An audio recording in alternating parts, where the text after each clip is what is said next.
Many things struck me about the French Revolution and its players and our current state of affairs. I noticed many things about Napoleon and Trump, for example, the Jacobins and our far-out left Democrats. But a striking difference was the reversal and inversions of the lead players. I will loosely talk about it today on Feet to the Fire.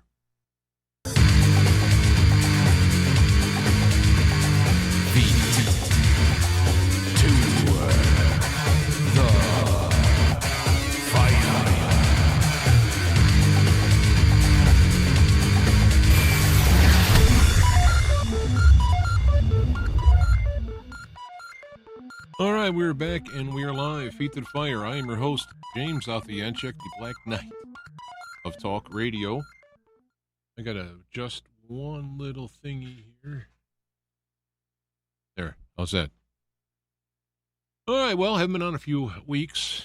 Very busy at work, very busy around the house, and I don't know if it's a combination of getting old or my brain is falling apart, but boy, I tell you, it seems like there's not a whole lot of time for me to do things that I would like to do, other than things I have to do. But we are here, and let me just get this last thing up. The reason why I was going to talk about things that I think are important in these times, and of course that's important to talk about.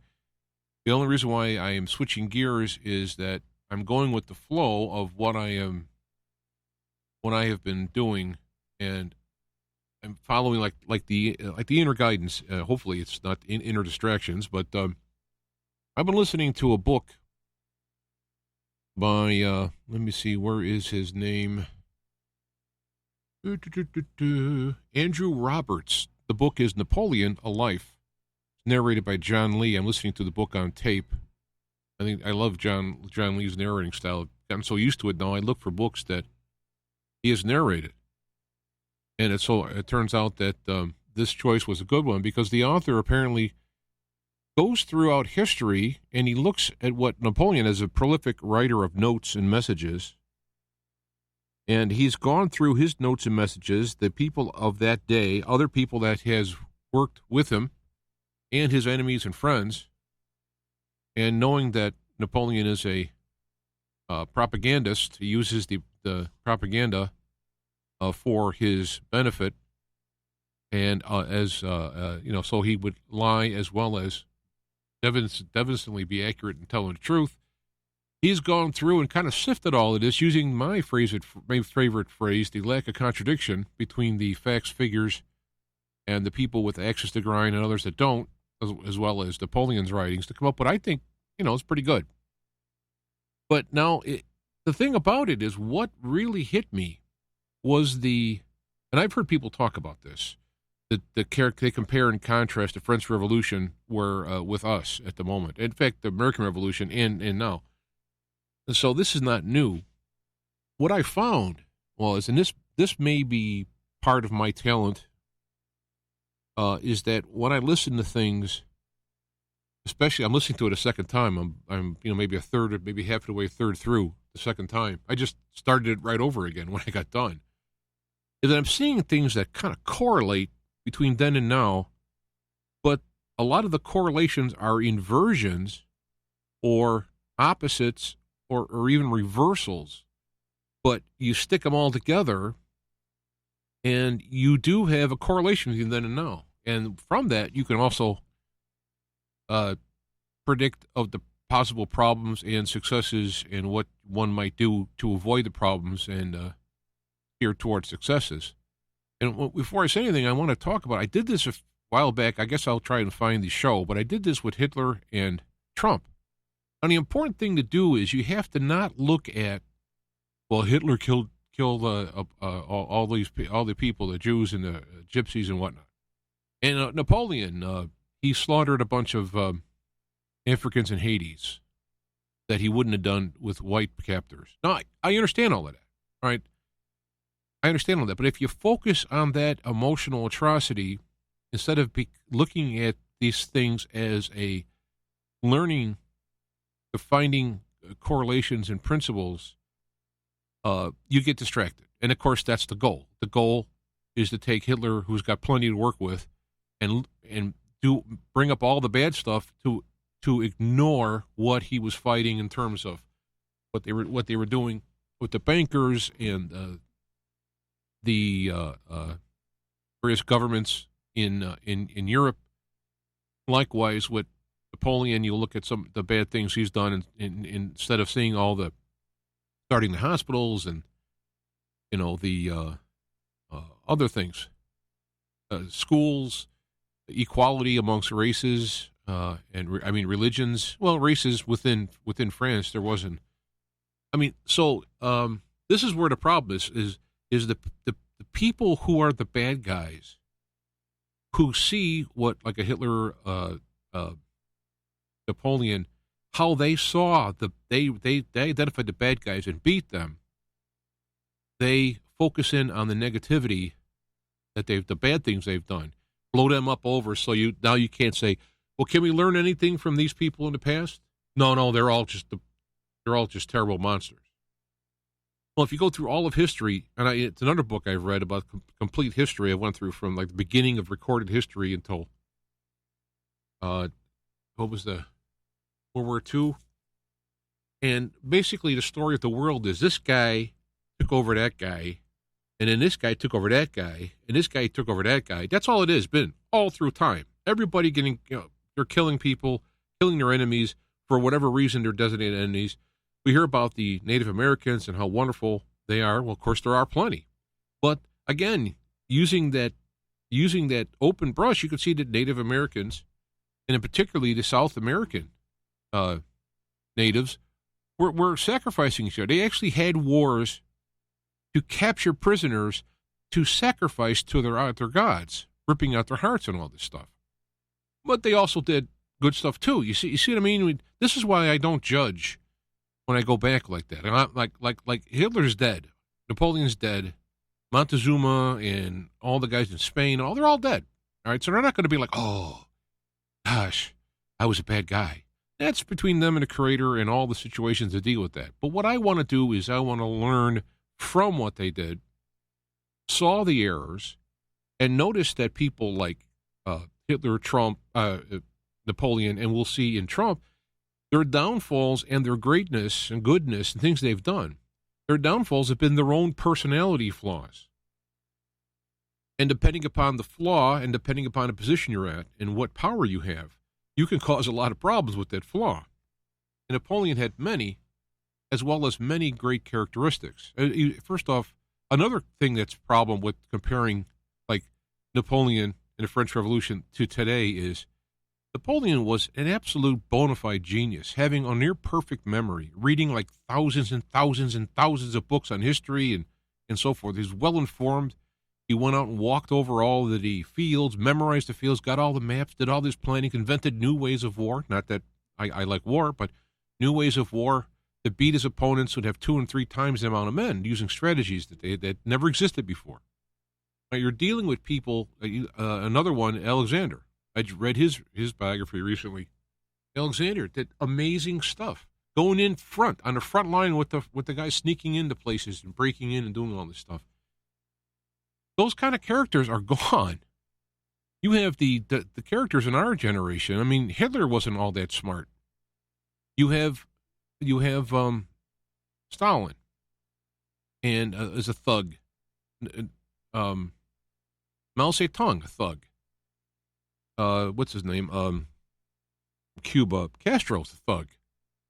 All these guys, they're basically thuggeries. Where you look at some of these the people in the past, they were bona fide, brilliant geniuses, and they brought with them a lot of positiveness, and the yin and yang of it, of course, it brought with a lot of negative. So what I did by listening to this stuff, and when I'm going back and listening again, is I'm looking at some of the things that overlay where we're at now.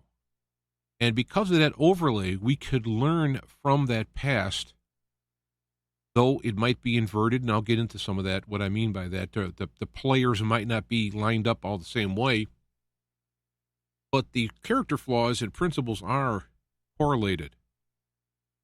And, for example, if you're going to move, they should have went right instead of left, but things are inverted now, you realize that now you should go left instead of right. but you can learn from the past, even though it's changed, inverted.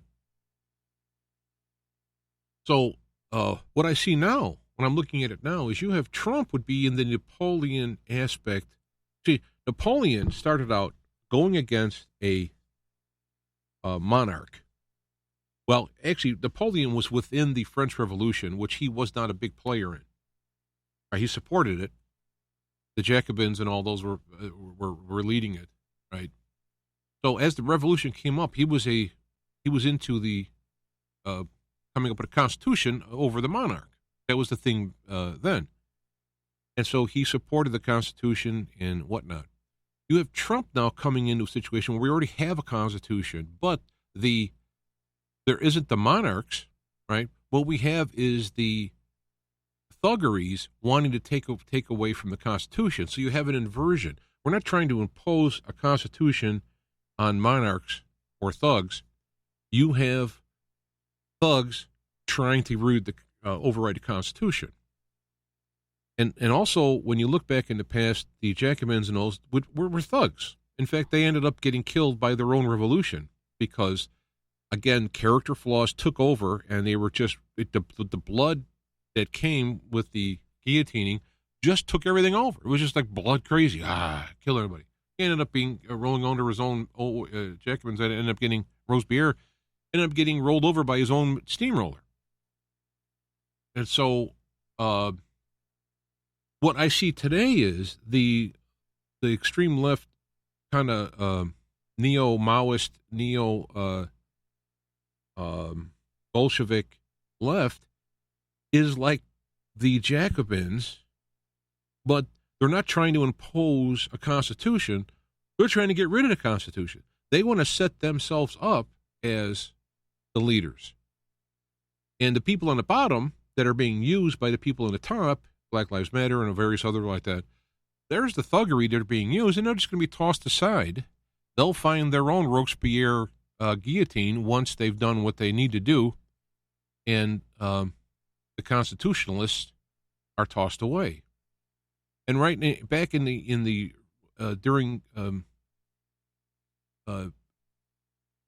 French Revolution times, they were going through looking for people who supported the monarchs, and they were getting rid of them from government because they didn't want them to bring it back. Well, now we have the current leaders, the left is going through government, getting rid of the constitutionalists, or more importantly, the Trump supporters, because they don't want them turning around and reversing what they're doing.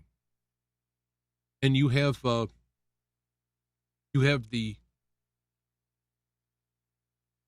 when Napoleon was in charge. I mean, he was in charge in several different ways over time, but he was in charge. He was using the news media to block out the royalists and to stop them from, and also turning the battles, making them better than they were. Though he won, but they won big, and they lost a little, lost a lot, lost a little. He did it all because using the media was to use it as a tool, propaganda tool, so his position would be strengthened, and he would win. And even when he was emperor or first consul, same thing, used the media. Well, we have a reversal in that instead of you have the Robespierreists, if you will, are in power, and they're using the media to downplay any of the things that are coming from the constitutionalist sides that are doing it.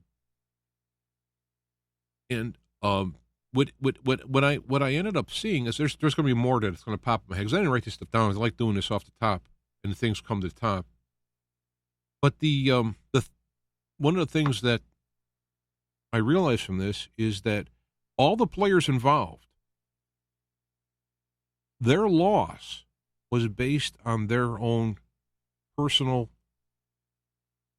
or character traits and faults, whether it be the royalists, whether it be the Jacobins, whether it be Napoleon. It ends up where you have inside of this core, the revolutionary core, you have the idea of a constitutional limiting of power of the they wanted, a constitutional monarchy, which is what they had in England. That's another discussion, but they want to have a constitutional monarchy or a constitutional-based government so that people would be protected by the law. Thus, the United States Constitution. But in trying to make that Constitution, they ended up turning into what they opposed, monsters, if you will. And then the fighting back, it got balanced. When you have Napoleon with his brilliancy, his oration, his knowledge, his abilities, and all this stuff, was able to take control and actually bring some type of real constitutional peace to France. But then he wanted his name remembered like Caesar, like Alexander the Great, Napoleon. That was his goal, to leave his mark on there. There's the ego coming in, taking the situation that was very good in advancement of humanity, and the ego gets away, takes it over, and he ends up losing in Waterloo. And by all accounts, wargaming out Waterloo, Napoleon should have won. He violated his own military maxims, didn't follow his normal way of doing things, how he won, and lost. So, in looking at that, Trump, when he was president, he's fighting against these other people. They're trying to get him in office, the Russian collusion, and they just kept going on after him, right? One of the flaws I see, of course, it's hindsight, and far be it for me to sit here in my chair and judge Trump, but try to learn from it rather than judge, is that Trump gives that story about the snake. The lady helped the snake, and the snake ends up biting her, right? And even in his latest, he had his first rally since losing the presidency. He brings it out like an oldie but goodie. Hey, you want me to read this for you? So he brings out the paper, and people are cheering and reading it. And I'm like, Mr. Trump here, if you would have listened to your own readings, half your people in government were snakes. So the flaws that happened in the government were Trump's flaws, well as well as the players. The system is not a monarchy, but it is a group running. You have the liberal Democrats and the neocons. Let's say they want to run the show. They're like the group. They're really same side of different sides of the same coin. Trump comes in from outside. Napoleon was not born in France. He was not noble birth. He comes in from the outside and becomes emperor. Nobody in Europe wanted him. The Russians, Europe, England, all these people, they don't want him. Wait a minute, how can this guy come in here and become emperor when he's not of royal birth? So it wasn't even about what's best for the people. That's the people are not included. And even Napoleon, when he was doing things, he wasn't thinking about the people. He was thinking about the picture, which in a big picture sense helped the people. In a little picture sense, some people, I'm sorry, but some people had to go down. Well, again, comparing it to now with Trump, with Gab, for example. Gab is, Andrew Torb over there is doing a fantastic job of making a freedom of speech board separate from all entities.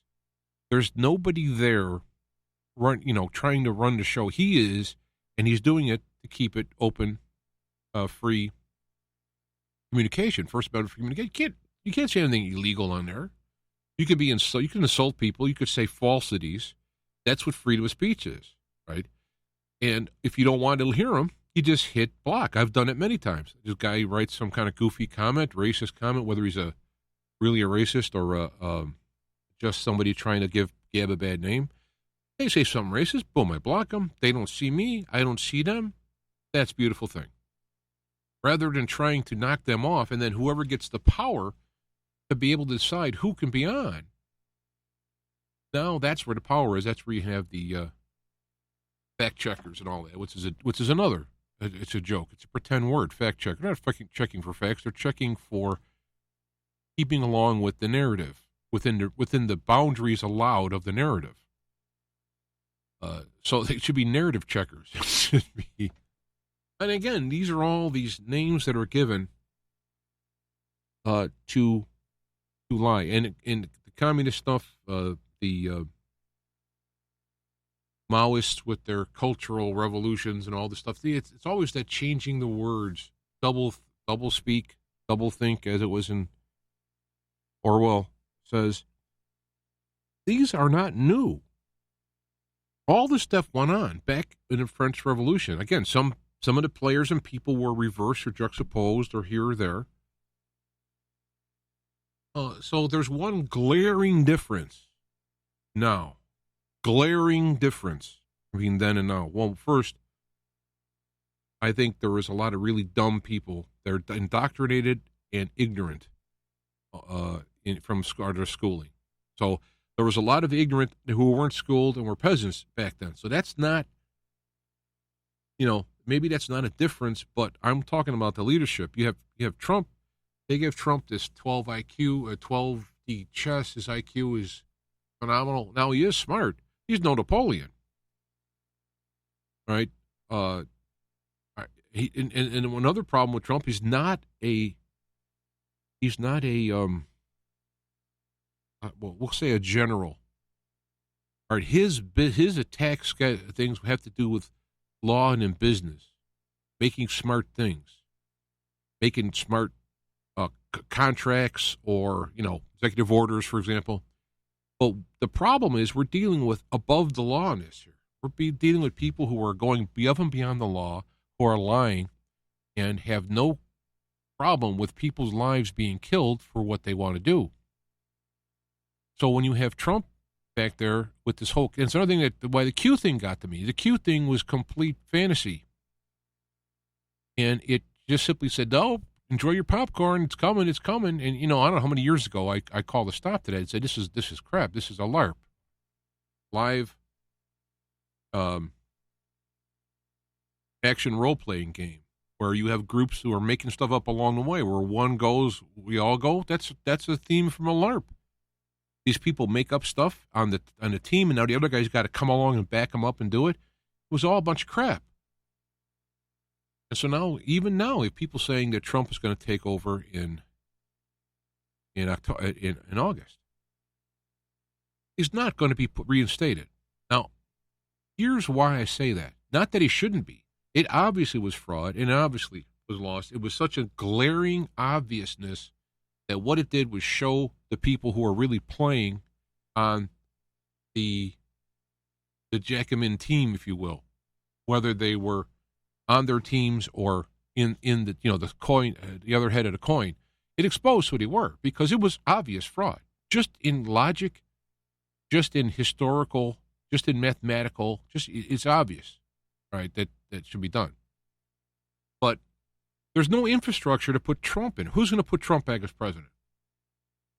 Okay, they found all the states. Boom, actually, Trump should have got the Electoral College. Who's going to put him back as president?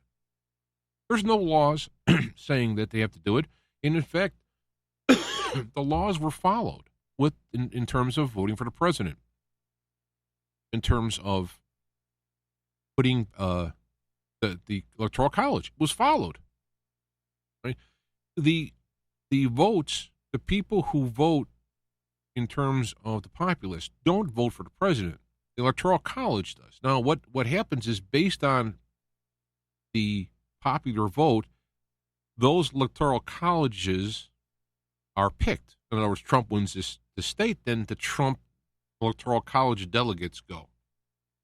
So, yeah, there is a correlation to it.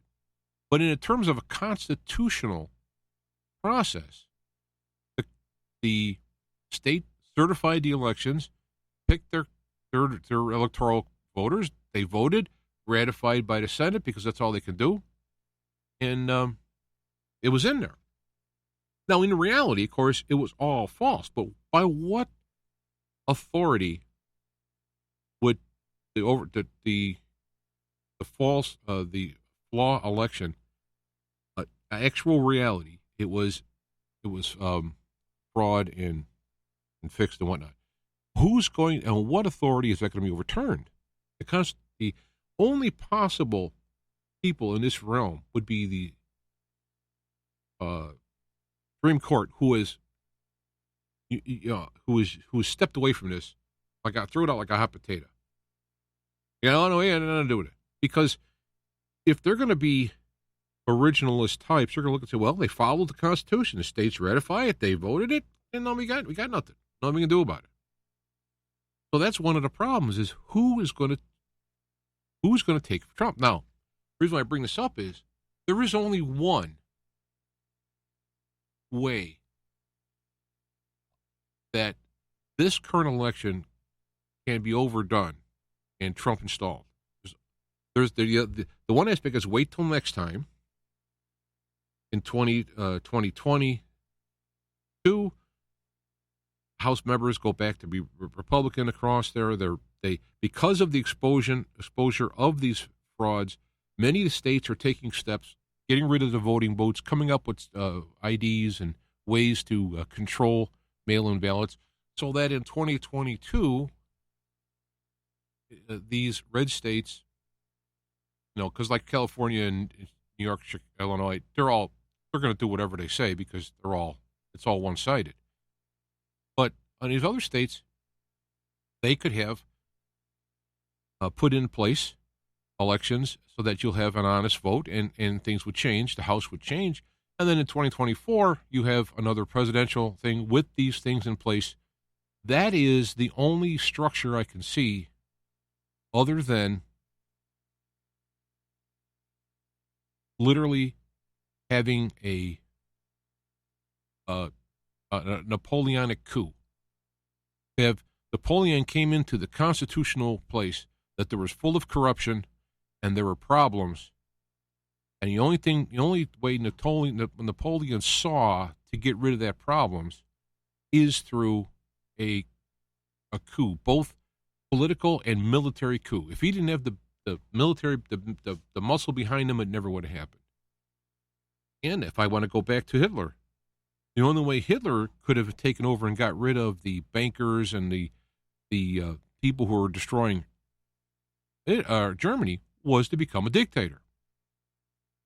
Same thing goes in Cuba. It was corrupt. It was the mafia corrupt with the with the corporation United States. The only thing that could happen would be for a revolution uprising, and you have Castro knocking out the president and that government, setting another one. That's the only way that could happen. The only way that can happen. And I challenge anybody to tell me, oh, no, there's a way you can do it. There is no way. There's no way other than the military coming up, let's say, with Trump and saying, here's the fraud, going on TV, here's the fraud, here's the things. We're arresting these people. You have a military trial tribunal, and you have then you can say, well, let's have new elections. And then you have new elections, right? That is the only way that could happen other than going through a cycle of 2024, if there is a country by then because of the way they're trashing it. So going back and learning from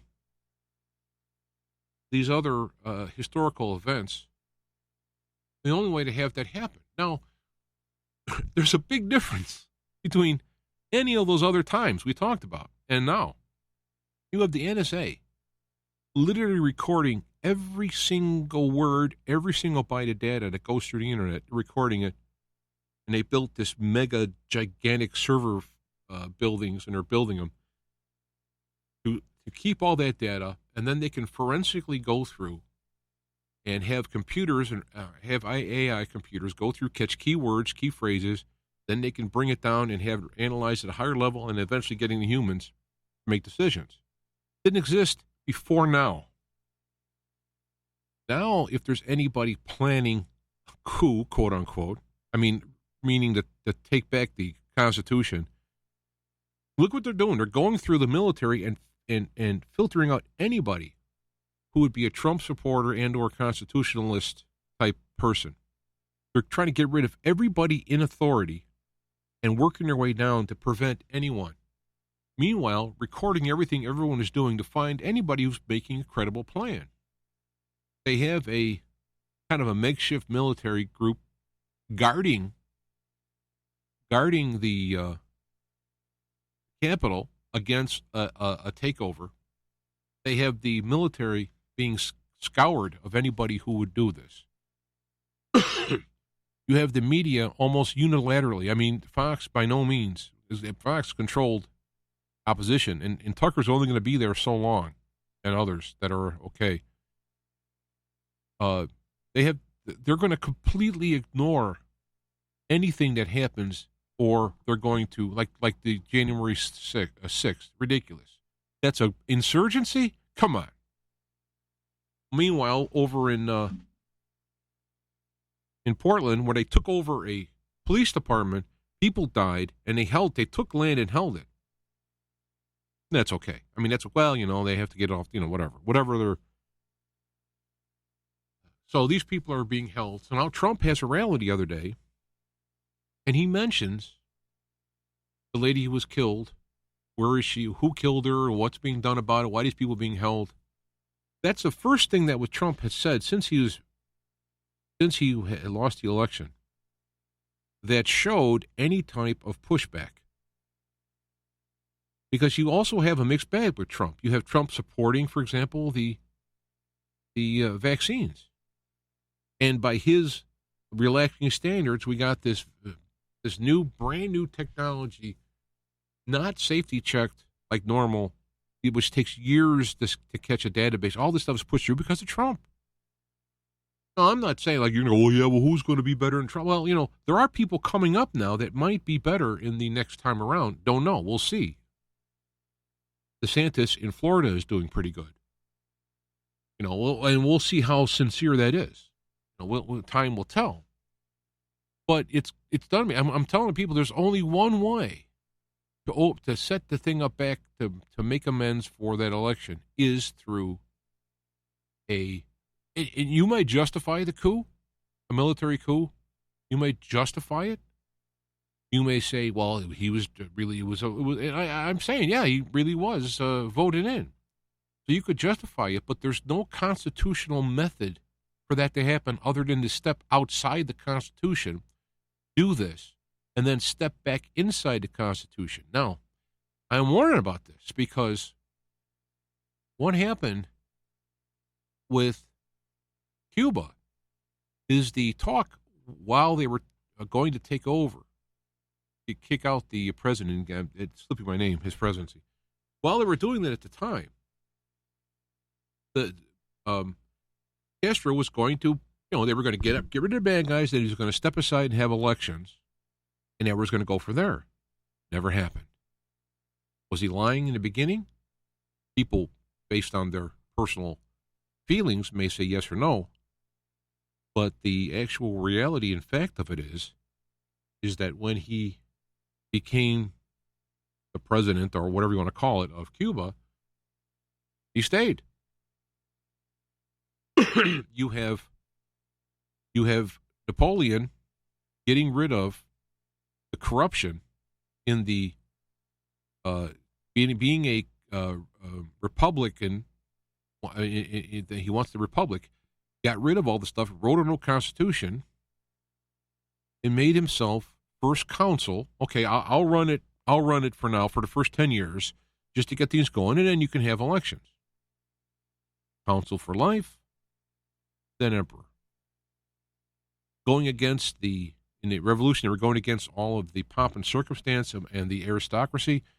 Once he becomes emperor, has his own aristocracy. Now he wants to have his Napoleon's line to reign rather than have elections. And so what we're looking at here is the people who want to see Trump reinstated and go outside the Constitution to do this, knowing that the people inside the government who are run now by these Jacobins, if you will, the bad guys, right? The Marxist and neo-Maoists, neo-Bolsheviks, those people are in control now. So all they would need to turn this thing right over is to have a group try to reinstate the rightfully elected president, go outside the Constitution, bring in some kind of a military situation, and bam, we now have a major war in which we're talking back in the day of Napoleon, everybody had the same weaponry. As they invented new guns, new cannons, lighter, shoot heavier shot, as is, well, then start making them. They all had the same weaponry. The only difference was perhaps manpower and expertise in hand-to-hand combat, as well as Napoleon, on the chessboard, so to speak, moving things around. Now you have weaponry that is beyond our imagination, that is being held by, quote, the bad guys, unquote. Yeah, but there's good guys inside the bad guys. Okay, how are they going to get together? How are they going to talk? Back when opposition came to Russia, back when the wall fell in Berlin, people were competing. They were communicating with each other with fax machines, because back in the day, the fax machine was not decodable. You couldn't intercept it. Point to point data that you just can't tap into. But now they can tap into anything, and they have AIs with supercomputers that make the word supercomputer a joke, to be able to correlate this data. Now, I'm not. You go, okay, well, what are we going to do? Just like Socrates had to do. A lot of times, Socrates would criticize what they come up with. He said, well, okay, well, what do we do? I go, I don't know. I don't know what to do. because we're talking about steps that are so high and so deadly and so universally that the people on the evil, and I think of the third Matrix. In fact, I rewatched it the other day, and it was actually the second one that this was in. So I watched the third one, which is a total trash. The second one has the architect, is it called, or programmer? I forgot. Who had a move planned in advance for every move that Neo could do. Essentially undoing the first Matrix, which is what I'm sure the goal was. So you have these people who have all these plans laid out and have all of this power and have no soul or no conscience in the way. Don't care about being illegal. It's all about the narrative, controlling the media and the narrative, and being able to watch and spy on everybody who's out there doing it. The only way that it could happen is that there's going to be somebody who is above, in so deep and above, that they end up flipping and turning good, or maybe they were always good, but they probably have been weeded out by now. And this is where this whole Q stuff comes in, because people are sitting there going, yeah, it's going to happen. Yeah, by August, Trump's going to be instated again. I don't have money to bet, and what I do have, I don't like to bet anyway. But I mean, I can't. But I don't know what to say. Is Trump's not going to be reinstated in August, and if he is reinstated, it'll be because of a coup that puts at risk the bad guys from start pushing buttons, start doing things. The bad guys here are scorched earth times 1,000, or to the thousandth power. They will not let go of power. And, if you look at a Pelosi or any Schumer and these guys, these are, while they may seem to be big players, they're still small players. So is it possible that a Trump reinstatement / we'll call it good coup, reinstating the Constitution, having new elections, or doing all this, is that possible? It is possible. But there is a stack so high against it that the actual good faith desire to do this would be the mechanism to actually undo everything, turn everything around. It's like the old, you hit me first, so then I come out with a hitherto unknown weapon and blow your head off. Well, you hit me first, and then this happens, right? So I'm reading this stuff, and I'm just amazed at, first off, the thuggery of the people who are in power. And if you go back to these leaders of the past, Caesar, Alexander, Napoleon, Hitler, all these people who won wars, did phenomenal things. I mean, Germany, small country, almost took over the rest of the world. So I mean, it's like these, and it's because of the You had the German scientists were coming up with stuff. They were ahead in the avionics. In fact, the only reason why they probably lost is because Stalin cut off his fuel line so that they stayed out of the air. So, still we're talking about, even with the cutting edge technology that they had at that time, and it did have an advantage, right? This is like a science fiction movie, what they got now.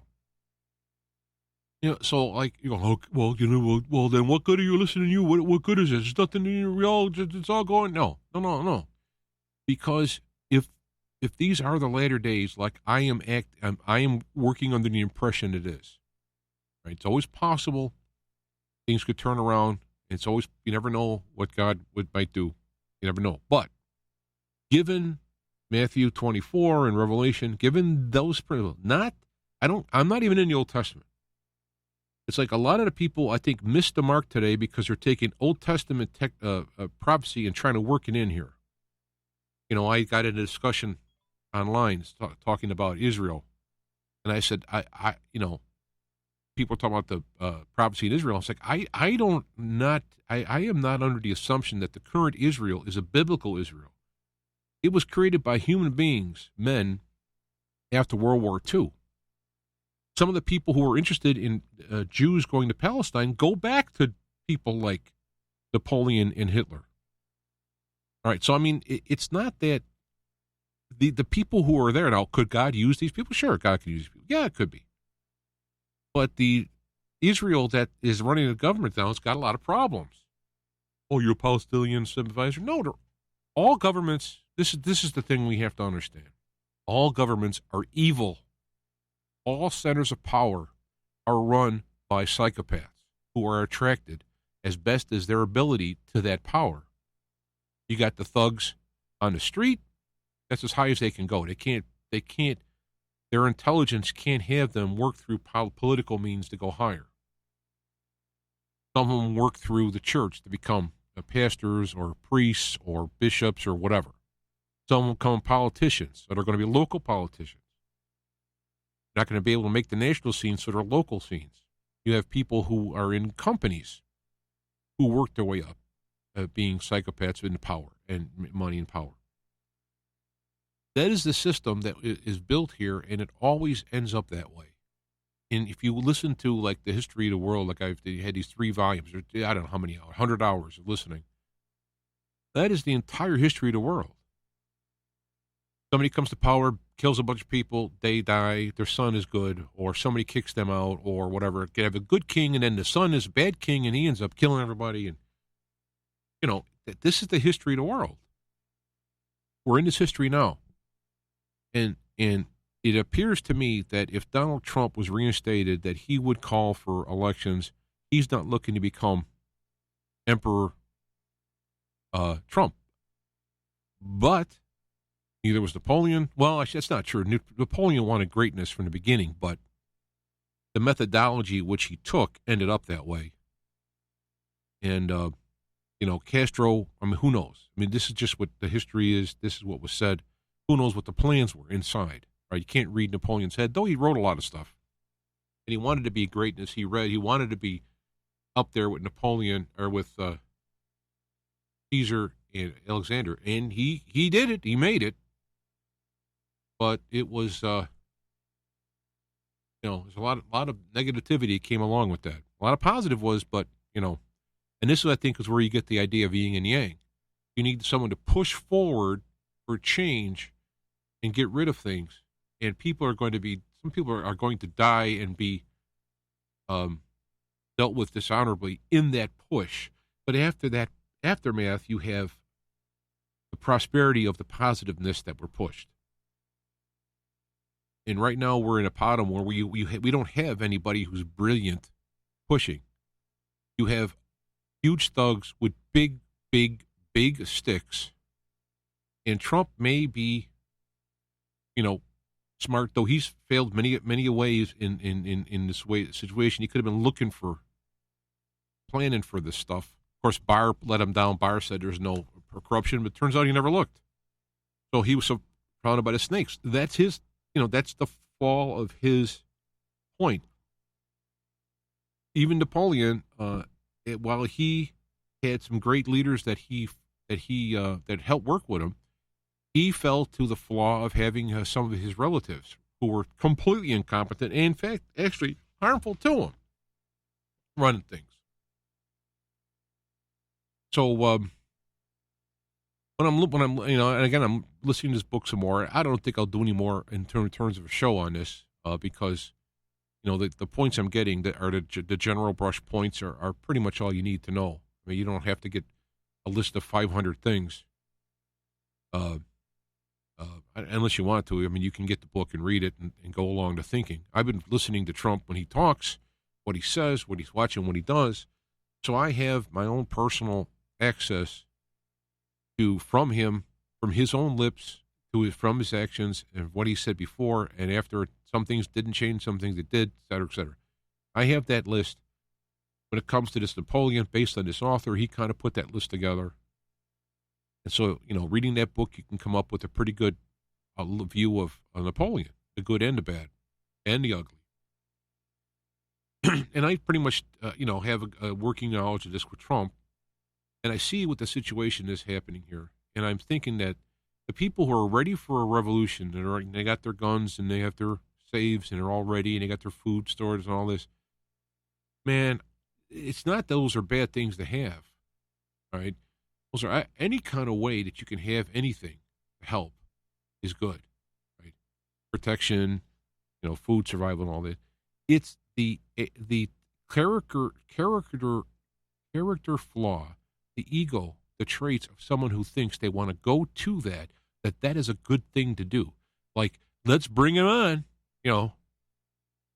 It's like, are you kidding me? You're egging him on? Even in the Revolutionary War, they weren't like, bring it on. It was a reaction to, okay, we got to do something about this. And so what I see is the same character flaw traits in, Napoleon, Hitler, all the rest down, including Trump, including myself. I go like, oh, wow, I have to look at my own character flaw traits so I won't be the destruction of my own self. Which, in the case of Napoleon, he destroys himself. He brings down France, or Hitler or all these guys. These are in great positions, and because of what they've done, they bring down many. I'm not in the great position, nor am I seeking one, nor am I fit to be in one.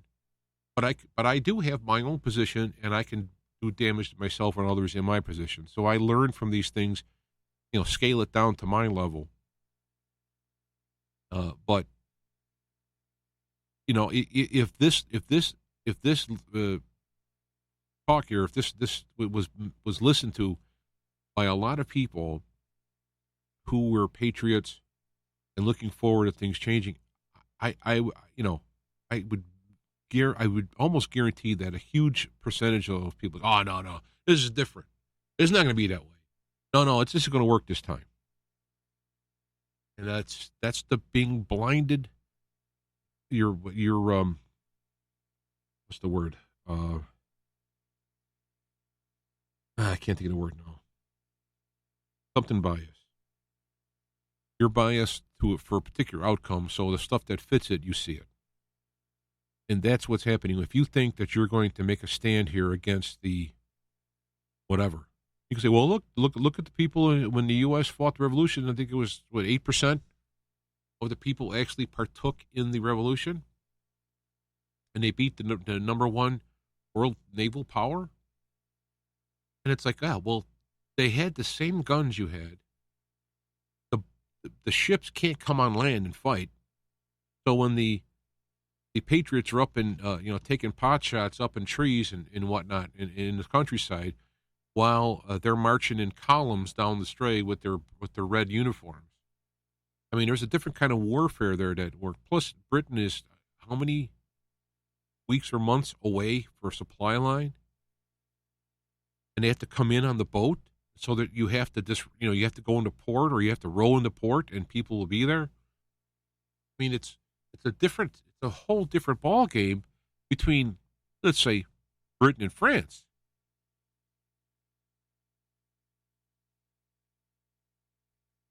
Excuse me. So, at the time I was referring. So I'm looking at this stuff, and it's like I'm watching it, and I watched Trump in his couple of rallies, and I'm just getting very irritated because he's like, remember we did this, and we won this one. I won this state big. You have been real, I'm like, dude, you're reminiscing in your own personalhood about these things that don't matter now. We're going down the toilet, and you're dealing with people who are looking for any method or excuse. If you push it to a certain level, they're going to come back. Now, again, God is here somewhere. This may be the latter days, and it's going to play out until it gets, if you read how things are, and read Matthew, or Jesus talking, we recorded in Matthew, and also in the Revelations, it's going to get really, really bad. Like it's never been bad before. I mean, I'm thinking of Trump's own words. Things are happening that have never happened before. He says those phrases over and over again. Far from Napoleonic literacy, but things will be happening that have never happened before. And so my original point for doing the show, which I'm not going to get to tonight, maybe next week, was we have to realize and focus what is the important things now. Let me just start for a second. What are the important things now? The important things now are not putting Trump back in office. That's not the important things, because the methodology to do that means war. And the way to stop the things are, with the exception of possibly, waiting the next terms, if you can push it around, but then they're not going to, again, scorched earth, they're not going to allow it to happen. They're not going to go, they took away the elections. Oh, we can't do this. Oh, well, I guess we lost. There's no. They'll have COVID-32 or, oops, we got hacks that turn off all the heat and electricity and heat in the north in the winter. Oh, we're talking stuff that's big time. So my thing is that what is important now is getting yourself in line, connected, familiar with God. We're going to die anyway, so that's something we should be doing anyway. But it only becomes more obvious now because, and it's a sorry thing to say that, well, there's nothing I can do about it, so I guess I got to trust God. Or trusting God should have been the first way, and we wouldn't be in this mess. But if it takes whatever it takes for that to happen, God's like, okay, I'm fine, because God's a big picture guy looking at the whole thing.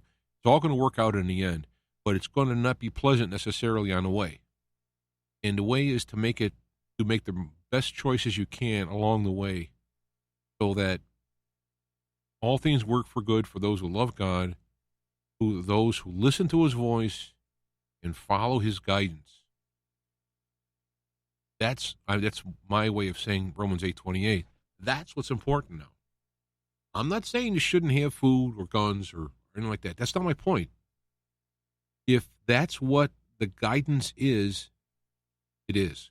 Because maybe your guidance is a one way and somebody else has a guidance another way. You guys are going to team up by a divine flow of the river. The branches will bring together, and you form a team. It's listening to God and being godly and getting yourself lined up with that kind of thing to be able to get this information to come to you in the inspiration. And we got to get rid of all the noise, because the noise will drown out God. And it's my prayer for God to get my attention if he needs to break my legs to do so. I'm fine with that. I just need to hear what I should do when I should do it. Wait on the Lord. What a great phrase. Because that is going to be the best possible scenario. Remember, people do die for the cause. They do suffer for Christ, and all these other phrases we've heard for years. It does happen. So you have to be prepared so that if you are suffering, and this is a Paul quote, I remember the verse, I remember reading it. If you're going to suffer, at least suffer for God and not just for your own self. So that's the kind of thing, and I'll get into that, I guess, another next time. And but that's the gist of it. Is that seeing what has happened with the Napoleon and the French Revolution? I see correlations with it now. The only solution to install Trump as president is going to be a military coup, albeit a good coup, and reinstating having elections and constitution after that, and that's very, very dangerous. Having a constitutional Congress, a states, gosh,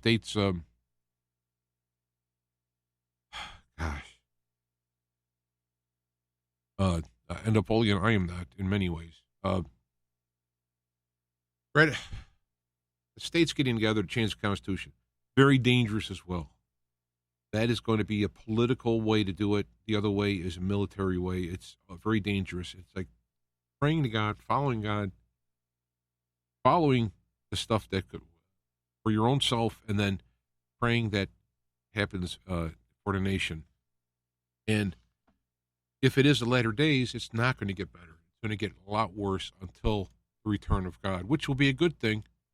And my prayers is to stay alive to see that, but also to live my life, be some type of a witness for God.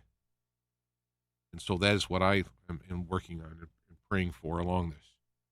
I just wanted to share these thoughts I had when I was reading this book. I got links will be at the description for that book if you're interested. It doesn't talk about Trump, but I mean, it's a good look at Napoleon. And these are things that I drew together. So, all right, I'm going to go, and we will see you again next time. As I said, I'm having a lot of stuff happening. Working long hours. I got stuff I'm doing around here. I just don't have the stamina to keep things going. So I apologize for those who are, who like listening to the show. I mean, it's great, and I apologize that there's been a lax, but I'll do what I can when I can. And all righty, we'll talk to you later then. God bless. And just remember, all things work for good for those who love God and follow God.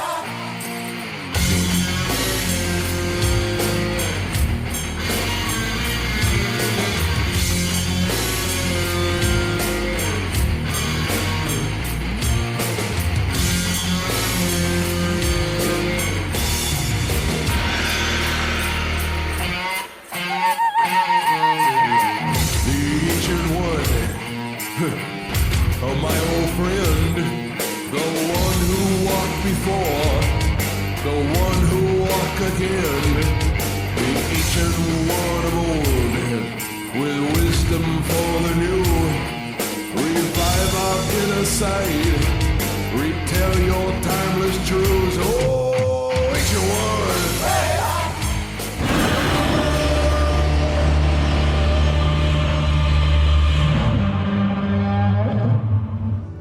Feet to Fire is a production of IPS Media Works on the OnSig Radio network of stations.